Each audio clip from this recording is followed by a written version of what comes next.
They said it was just a prank. Something everyone goes through at some point. A Clearwater High tradition.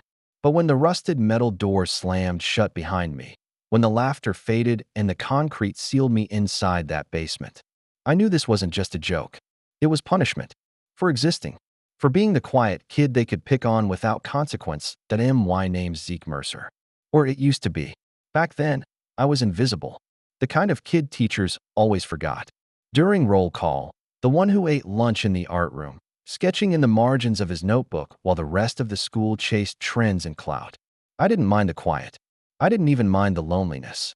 Until they turned it into a weapon. It was Brad's idea, of course. Golden boy quarterback. The kind of guy who could commit arson and still get nominated for prom king. He and Kayla, his Instagram queen of a girlfriend, decided I'd be their next feature. The plan was simple. Lock the nobody in the fallout shelter under the gym, film his panic, and go viral. Tradition, they said. No one stays in more than a night. You'll survive. I didn't scream. I begged. Please. I have asthma. I said. My voice cracked, already struggling against the thick, dusty air down there. Kayla laughed. Oh my God. Do you have invisibility powers too? They shoved me in, slammed the door, and clicked the old padlock shut.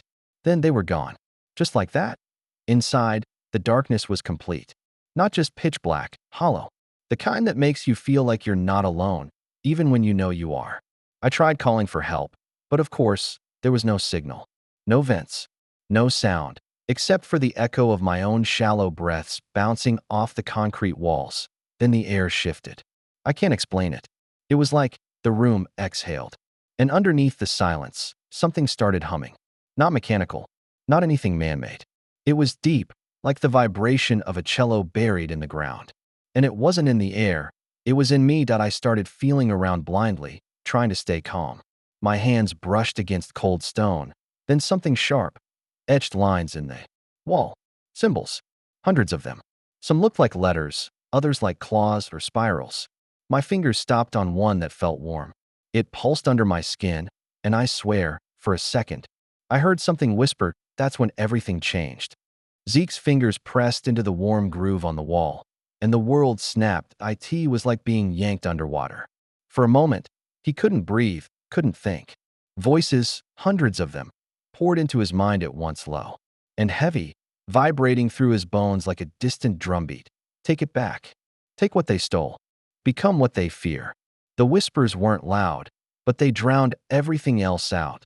The pounding of his heart, the sting of dust in his eyes, even the pain in his chest from breathing stale air for too long. He stumbled away from the wall, his hand burning where it touched the symbol. He looked down.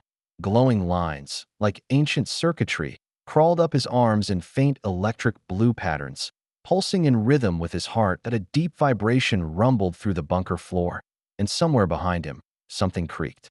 Like the world was shifting. Zeke gasped, backing up into the far wall, clutching his chest. He wasn't alone. He could feel it, something watching him from just beyond the edges of the dark. Then, click, the padlock outside the bunker door rattled. Light poured into the basement, blinding and harsh. The metal door creaked open, and silhouetted in the frame stood Brad, Kayla, and the rest of their crew, laughing like they'd just pulled off the best prank in history. Yo, rise and shine, mole man. Brad shouted, filming with his phone, already smiling for the inevitable TikTok post. Kayla leaned into the frame, mock sympathy dripping from her voice. Aw, look at him. Poor Zeke. Scared of the dark. The others chuckled, jostling each other for a better view. Zeke stood there, silent, unmoving, the faint blue glow still weaving under his skin, unnoticed in the blinding light. Brad stepped closer, lowering his phone. His smirk faltered. Dude, you good? Zeke didn't answer. He tilted his head slightly, studying Brad the way a hawk might study something small and squirming. Then, the gym lights overhead flickered once, twice before. Exploding in a shower of sparks, Brad flinched backward, dropping his phone. It cracked against the concrete, screen shattering into a spiderweb of broken glass. What the hell? Kayla yelped, stepping behind Brad. Did you see that? From across the room, the other phones fizzled out too, dead in their hands.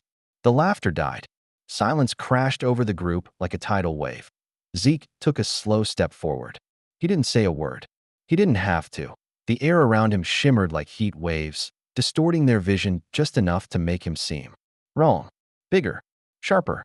Like the room itself bent away from him. Brad swallowed hard, taking a shaky step back.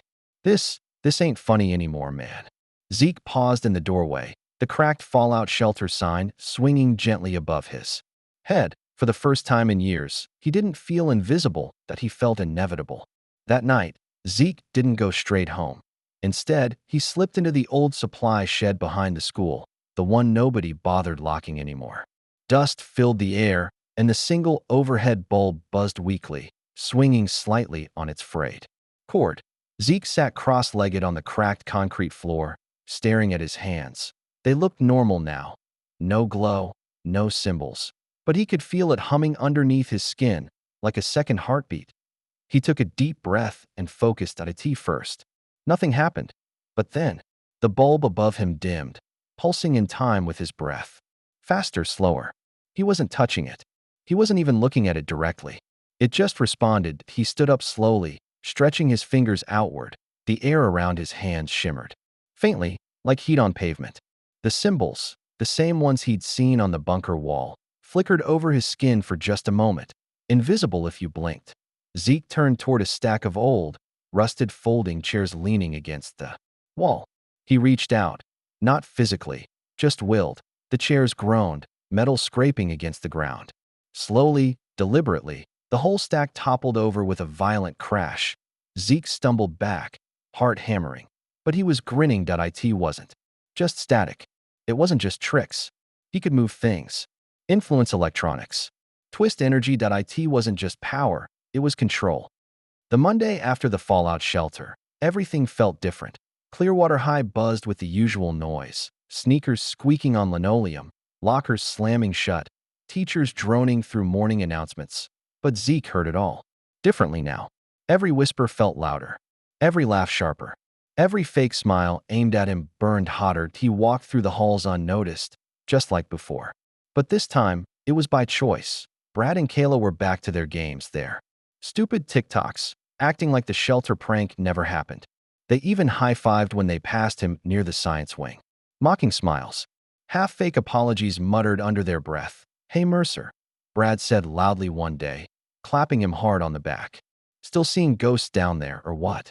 Zeke smiled. A small, almost polite smile, the kind of smile that said, "I know something you don't." He didn't strike back immediately. No, that would have been too easy, too obvious. Instead, he watched. He learned that he mapped their schedules, where Brad parked his shiny black Mustang, where Kayla stashed her designer bag during cheer practice, when they hung out with their friends behind the gym bleachers. He memorized the paths the janitors took during cleanup. The dead zones in the school's ancient security cameras, those few blind spots no one paid attention to anymore. Zeke spent his days in the art room, pretending to sketch while he carved symbols into scrap wood, testing how the faint pulsing energy inside him could be focused. Some days he stayed late after school, alone in the darkened halls, tracing invisible sigils on the walls with a fingertip no one could see. He was preparing something, and the school itself was going to help him. The first sign came during history class. Brad was sitting in the back row, half listening, half scrolling through his phone when the lights overhead flickered, not once, but in a slow rhythmic pulse. Like a heartbeat. Brad's screen glitched. His music warped into garbled whispers. He yanked out his earbuds, looking around, and no one else seemed to notice. Only him. He glanced toward the front of the room and locked eyes with Zeke, who was just staring, doodling absent-mindedly in his notebook. A cold trickle of sweat slid down Brad's neck. 2 days later, during a massive pep rally, Kayla took the microphone for her usual Clearwater Queen speech. Only when she opened her mouth, no sound came out. The mic worked. The speakers hummed. But her voice was gone, swallowed by some invisible force. Her face turned red with panic as the crowd started whispering and laughing. Standing by the back wall, unnoticed, Zeke tucked his hands into his hoodie pocket and smiled faintly. It wasn't just about scaring them. It was about taking away what they valued most: attention, power, control. By Friday, rumors were spreading. "Did you hear about Brad's Mustang? Windshield shattered. No impact, no footage. Kayla's TikToks keep getting corrupted. Like, every time she posts, it's just screaming sounds. Someone's been scratching weird symbols into the walls near the locker rooms. The school started feeling it, that heavy, invisible pressure. The teachers felt it. The students felt it. They didn't know where it was coming from. But Zeke did. He was only just getting started. And when the grand reveal came, they wouldn't be laughing, they'd be begging. By the next week, Clearwater High was cracking at the seams. The seniors who once ruled the halls now huddled in tight groups, whispering, checking over their shoulders. Brad had started carrying around his phone like a security blanket, paranoid, recording everything like he could catch something on camera and prove he wasn't losing his mind. Kayla hadn't posted to TikTok in days. Unheard of. When people asked why, she just muttered something about weird glitches and someone hacking her life. Little things kept happening. Brad's locker jammed shut no matter how many times he reported it. Kayla's makeup mirror shattered by itself in the girls' bathroom. Phones rang with static if they even pointed a camera in Zeke's direction. And yet, Zeke never touched them, never even spoke to them. He just watched, from the back of classrooms, from the far corner of the cafeteria, from the shadows near the exit doors as the final bell rang. Unmoving, unblinking, the teachers started noticing. 2. Mr. Colburn, the English teacher, asked Brad one afternoon why he looked like he hadn't slept in days. Brad just shook his head and muttered, "Bad dreams." He wasn't lying. Zeke had learned something new. Dreams could be pulled, twisted, seeded with symbols that festered in the brain like a virus. Brad dreamt of endless hallways, crumbling walls, the fallout shelter door always slamming shut just before he could escape. Kayla woke up screaming about reflections that didn't match her movements. Their friends began avoiding them altogether, afraid the bad luck might be catching. And all the while, Zeke kept building in the dark hours after school. He returned to the fallout shelter. He traced new symbols on the walls with a piece of rusted rebar. Symbols he felt more than he understood. Words older than language. He left trails, subtle ones, across the school, scratched beneath Brad's parking space, etched behind Kayla's locker, carved under the bleachers where they used to laugh at him. The energy crackled along these invisible lines like spiderwebs of fate. Every step they took now led them closer to one place. Point one final gathering. Point one final trap. The invitations came on a Thursday. Each of them found a slip of paper tucked into their bag, their locker, their back pocket. They couldn't even say how it got there. Simple. Plain white. Just one line, handwritten in ink so dark it looked almost wet. Meet at the gym. Midnight. Or lose everything. No signature. No explanation. Just a time and a choice. The gym stood silent under a swollen, yellow moon. Its windows, usually lit for night games or late practices, now flickered with an eerie, sickly glow, like the building itself was holding its breath. Brad pulled up first, parking his Mustang crooked across 2 spaces, engine idling longer than necessary. He sat in the car for a full minute, fingers tapping the wheel, heart hammering in his chest. He didn't want to get out. He really didn't want to get out. But he did. Point one by one, the others arrived. Kayla, Jackson, Mia, all of them pale, hollow-eyed, twitchy like they'd been hearing footsteps behind them for days. They didn't speak much, just nodded stiffly at each other and shuffled toward the gym doors. The main entrance creaked open with the lightest push. Inside, the gym was dark, darker than it should have been. Even at midnight, the air smelled wrong, like ozone and wet concrete. Someone, Brad, maybe, called out, "All right, Mercer. Joke's over, man. Come out." No answer, just the faint echo of his voice bouncing back, sounding smaller, thinner. The lights flickered once and came up to half power. Enough to see that the center of the gym had been cleared, the bleachers pushed back.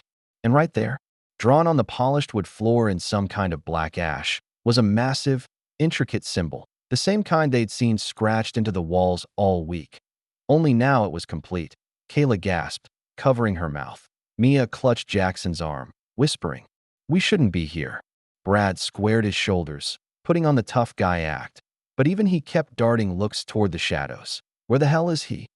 Brad muttered. That's when the doors slammed shut behind them with a deafening boom. The lights snapped off. Complete darkness. For a second, no one moved. No one even breathed. Then a voice echoed from the rafters. Not shouting, not even angry, just calm. Cold. Certain. Zeke Mercer's voice. You took everything from me. A dim blue glow bled from the ash symbol on the floor, crawling up the walls in lines and veins, revealing the faded banners, the cracked scoreboard, and Zeke himself, standing at the far end of the gym, hood up, face half-shadowed. You made me a ghost. Now you're going to learn what it feels like to be forgotten. The symbol on the floor flared brighter.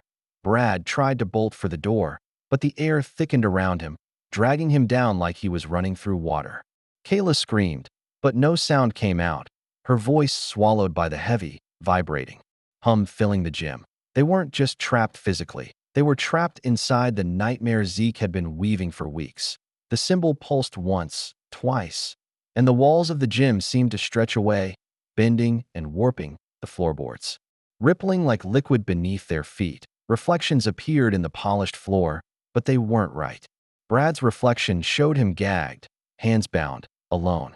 Kayla's reflection grinned back at her, with empty, hollow eyes. Mia's showed her screaming into a crowd that simply walked away, each of them facing their worst fears, exposed. For everyone, and no one, to see. Zeke stepped forward slowly, arms at his sides. The symbols on his skin burning blue through the thin fabric of his sleeves. He didn't need to touch them. He didn't need to raise his voice. He had built the stage. He had set the trap. Now they would perform. Powerless, he stopped just short of the symbol's edge, the glow painting harsh lines across his face. The school forgot me. You forgot me. Let's see who remembers you when I'm done. Brad dropped to his knees first, trembling, head bowed like a beaten dog. Kayla sobbed, clinging to Mia, trying to hide her face. The blue light surged one final time, and the screen of every dead phone in their pockets flickered back to life, recording every word, every image, broadcast to the school's private network. Every student, every teacher, every parent who tuned into the morning announcements would see exactly what had happened. There would be no covering it up. No spinning it. No mercy. Zeke turned away, walking toward the back doors as the symbol on the floor slowly smoldered into black smoke. The last thing they heard as he disappeared into the night was his voice, low and certain. See you in history class. The next morning, Clearwater High buzzed with chaos. Phones blew up. Rumors raced down the hallways faster than classes could start. Everyone had seen the footage. Everyone had seen what Brad, Kayla, and the others did. And everyone had seen how it ended. Zeke Mercer walked the halls like a ghost in reverse, no longer invisible. Kids parted for him without thinking. Teachers gave him wary nods, and no one dared to meet his eyes for too long. But Zeke didn't revel in it.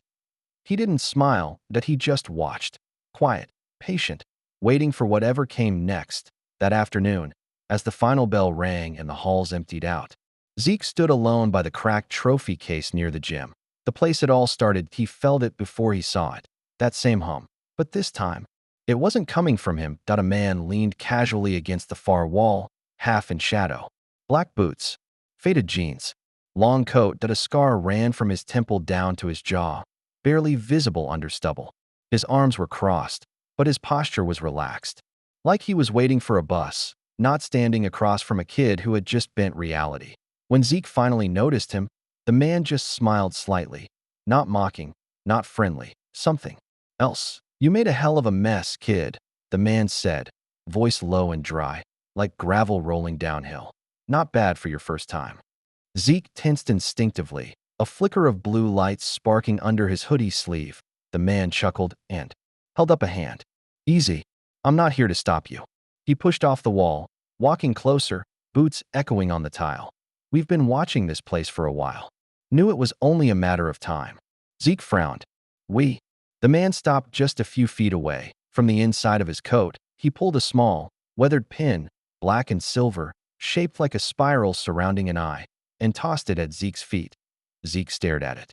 Something about the symbol tugged at his chest, the same way the bunker's carvings had whispered to him in the dark. The man smiled wider, just a sliver of teeth. Welcome to the real world, Mercer. He turned, starting toward the doors. If you want answers, follow the signs.